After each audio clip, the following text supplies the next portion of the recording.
Vector Optics Continental 3 to 18 by 50. You're up to bat.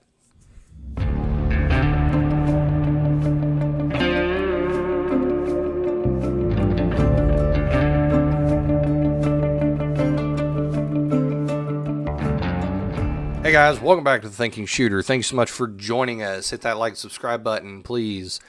I'm not doing a shout out this evening for the drink of the evening of Yonder, because I was drinking a gin and tonic and no one guessed that. I had a lot of people that guessed that I was drinking a mojito, and I wasn't thinking about it and put my gin and tonic in a glass that would be more associated with a mojito. Whatever.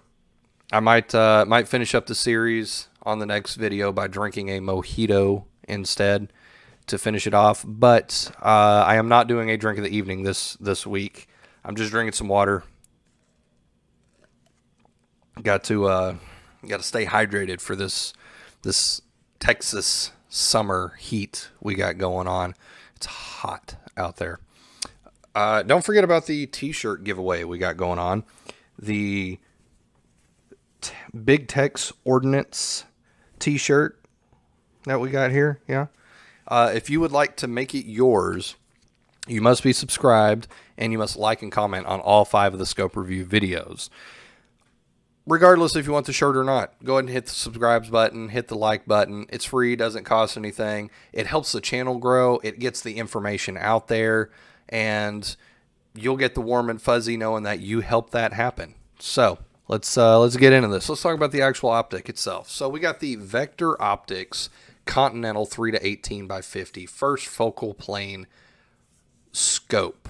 It has a 34mm tube, and it's got a Christmas tree-esque type reticle in it. It's actually a pretty nice reticle. I like it. It MSRPs for $749, but I more often than not see it on sale for $5.99. The first impressions for this, so the packaging. I haven't done this for any of the other optics, but I want to show you guys this. I've already took the top off. I want to show you guys something. It's got this thick foam pad that sits over the top, and then check this out, right? It has laser cut foam where the optic sits in it. It's got obviously the scope itself in it, but it's also got the sunshade. It's got an extra turret. It's got a lens cloth. It's got a little poker chip with a discount code on it. It's got a little plastic tool here. It's got a TVIP warranty card that comes with it. It's got like patches and stickers, and it's got like this flyer thing that comes in it. It's got the instruction manual, a bikini lens cover that's sitting over here off to the side, and it comes with a pack of 34mm high rings with it. This is probably the nicest packaged optic I have ever seen. It is ridiculous how much thought they put into the packaging, which is really cool because, like I said, I really like nice packaging, but nice packaging does not always mean nice product, just like bad packaging doesn't always mean bad product. The appearance of it, it has a really nice modern standard optic look to it. Like if you were to just set this next to some of your more higher end optics, you'd be like, oh yeah, yep, it looks about the same. It feels very similar to them, whether it's the adjustments on it, the weight, the heft, the type of coating and finish, the way everything runs. It really looks and acts like a really nice higher end scope. It's got easy to read lettering and numbers and stuff on it. It's got a very small logo here. It's not obnoxious. The turrets are push-pull locking turrets. It has a zero-stop turret and, like I showed you, a non-zero-stop turret. They're large. They have positive movements. You can hear and feel all the movements. It doesn't have an elevation graduation indicator, but I'm willing to overlook that because it does have a zero stop. It has very minimal play in the turrets. Like, it's got just a touch in it, but not enough that I would really be concerned about any of it. Moving on to the ocular adjustments here. So the parallax right here works really nice. It goes all the way down to 10 yards. And the ocular, or the diopter, is real smooth. Nothing binds. They work really well in tandem together. The magnification is smooth. It's got like some really deep, you know, meaty tread on it for the magnification. Like, it's super easy to grab a hold. Like, your hand's not going to slip on this thing. I do wish it had a throw lever, just because it's a lot of times easier to hit that and adjust your scopes instead of having to actually wrap around the entire ring and turn it. But it's smooth. It's a little stiff, but it's not bad.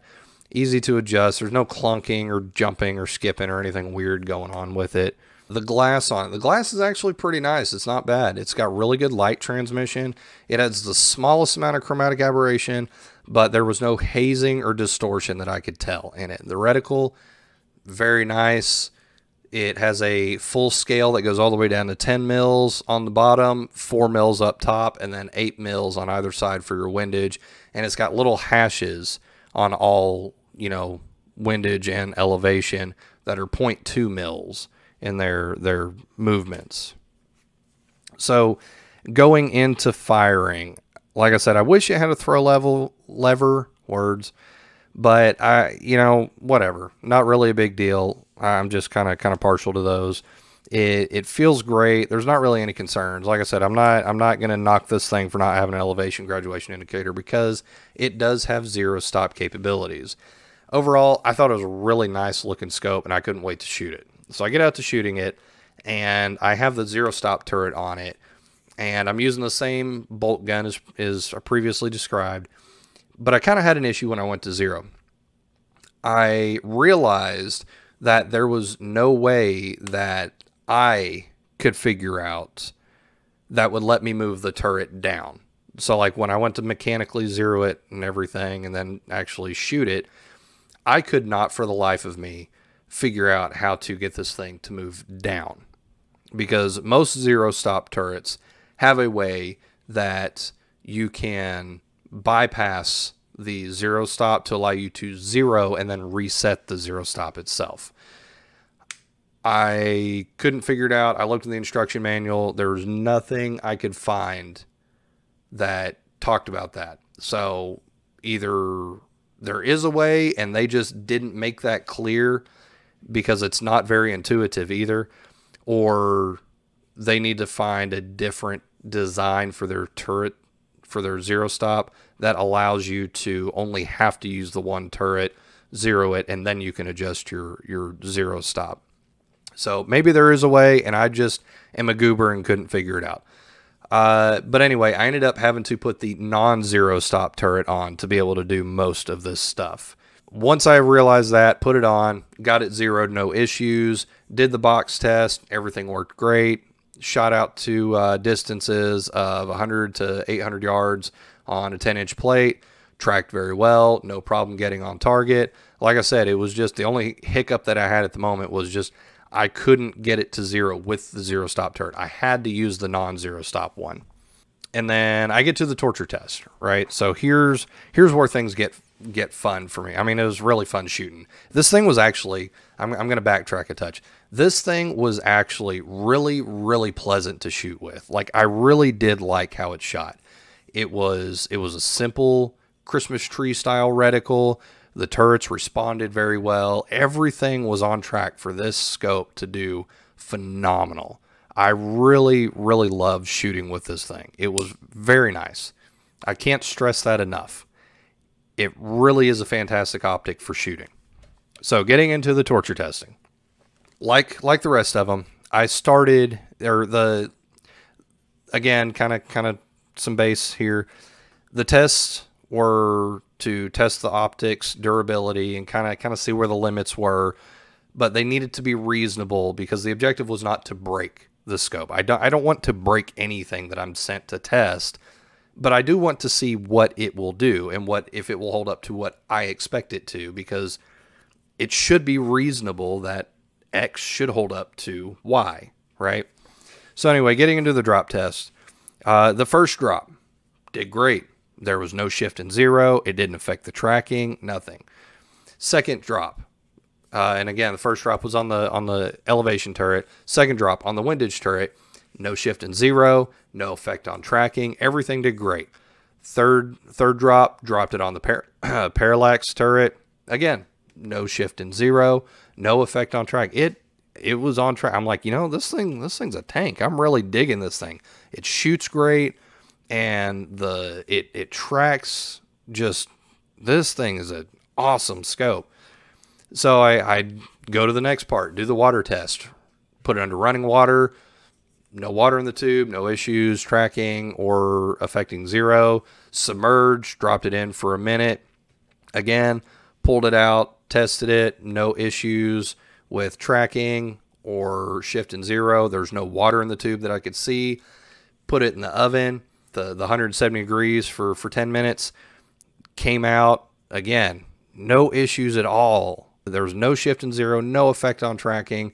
It took a good like 5 to 7 minutes to cool down enough before I could actually handle it, because this thing's kind of beefy, but there was no weird or gummy feeling to it. And it's just, I'm thinking this whole time, like, wow, this is going to be probably one of the best scopes out of the bunch that I was sent to review. And then we hit the cold test. So this is where things took a hard, like, GPS turn left now and there's no road, like hard left turn. I put it in the freezer after all the stuff I'd done to it, just like I've done with all the other optics. Put it in there for half an hour, pulled it out.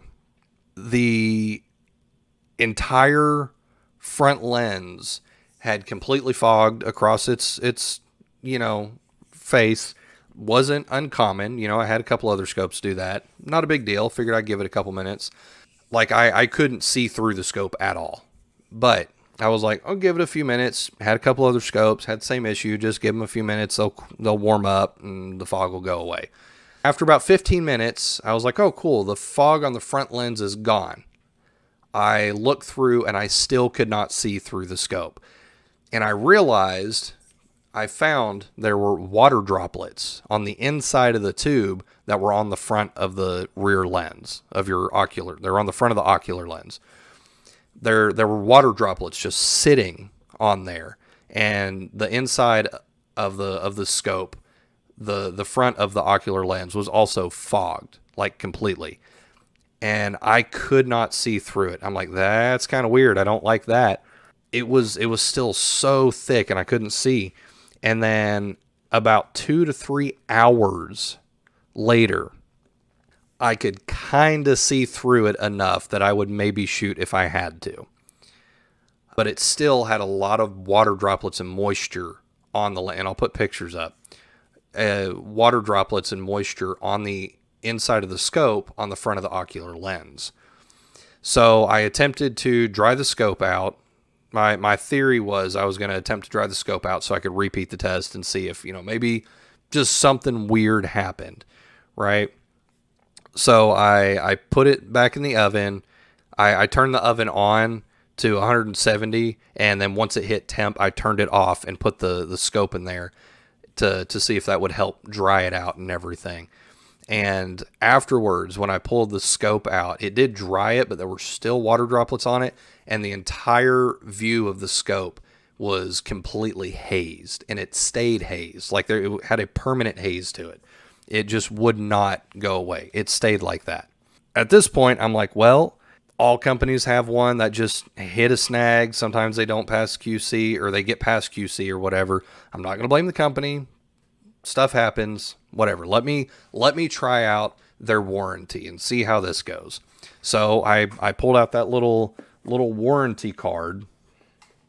Like I said, earlier, it's got TVIP warranty, and it even says on the back, this product is covered by our TVIP lifetime warranty. Reply to you in 1 working day, free repair or replacement, fully transferable, no invoice or receipt needed, no questions asked, and we pay shipping back to you. I'm like, sounds like a really good warranty process. Let's test it out. Let's try it, right?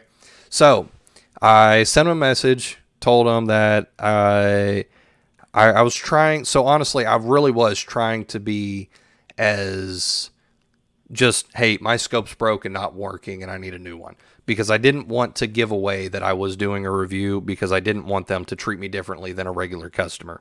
So I was kind of vague about, I was like, hey, you know, my scope took some water and now it's not working. And so, and I even sent them pictures that I showed you guys.